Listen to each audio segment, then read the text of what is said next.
ಅವನ್ನ ಬಿಡಿಸ್ಕೊಂಡು ಬರಕ್ಕೆ ಹಿಂಗ ಹೋರಾಡ್ತಿದ್ದೀರಲ್ಲ, ಯಾರೇ ಅವನು? ನಿಮ್ಗೆ ಏನಾಗ್ಬೇಕು?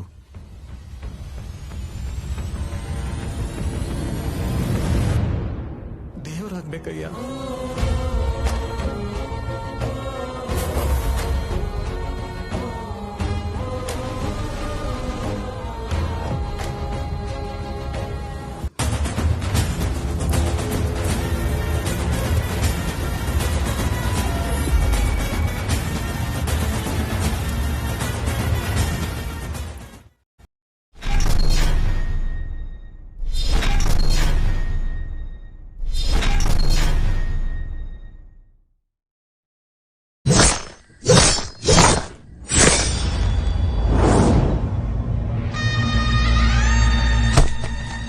ಸ್ಟೀಲ್ ಸರ್, ಇದು ಸ್ಟೈನ್ಲೆಸ್ ಸ್ಟೀಲು.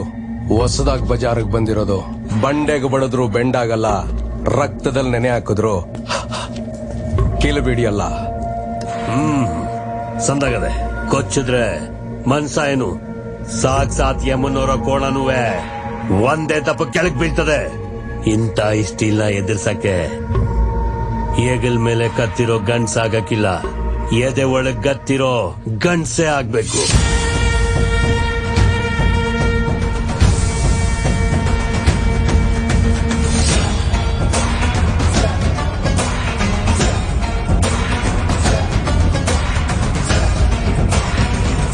ಬಾ ಕಾಟೇರ ಬಾ, ನೋಡು ಈ ಸ್ಟೀಲಿಂದಂತೆ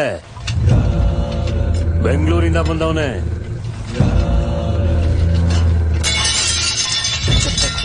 ನಿನ್ನಣೆ ಬರ ನೋಡು ಹೆಂಗದೆ. ನಿನ್ ಪ್ರಾಣ ತೆಗೆಯೋ ಕತ್ತಿನೂ ನೀನೇ ಮಾಡ್ಕೊಂಡ್ ಬಂದ್ಬಿಟ್ಟಿದೀಯೇ. ಬಯಕ್ಕೆ ಮತ್ತೇನಾದ್ರೂ ಮೊಂಡ್ ಮಾಡ್ಕೊಂಡ್ ಬಂದಿದೀಯಾ ಹೆಂಗೆ? ಮಚ್ಚು ಒಡವೆ ತರ ಕಾಣಿಸ್ಬಾರ್ದು, ಒಡೆಯೋ ತರ ಕಾಣಿಸ್ಬೇಕು. ಆಯುಧ ಹಿಡಿದ್ರೆ ಅಲಂಕಾರ ಕಾಣಿಸ್ಬಾರ್ದು, ಅಹಂಕಾರ ಕಾಣಿಸ್ಬೇಕು. ಮಿಸ್ನಲ್ಲಿ ಮಾಡಿರೋ ಮಚ್ಗೂ ಕುಲ್ಮೇಲ್ ತಟ್ಟಿರೋ ಮಚ್ಗೂ ವ್ಯತ್ಯಾಸ ಇರಲ್ವಾ ದಾಣೆ?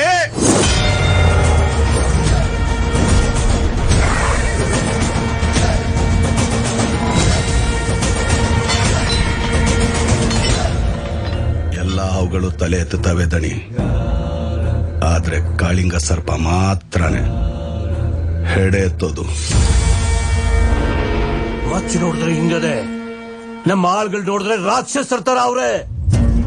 ಇನ್ನು ಕಾಲ ಮಿಂಚಿಲ್ಲ, ಜಾತ್ರೆಗೆ 3 ದಿವಸ ಇರೋದು. ಎಲ್ಲಾದ್ರೂ ತಲೆ ಮರ್ಸ್ಕೊಂಡು ಹೋಗ್ಬಿಡು.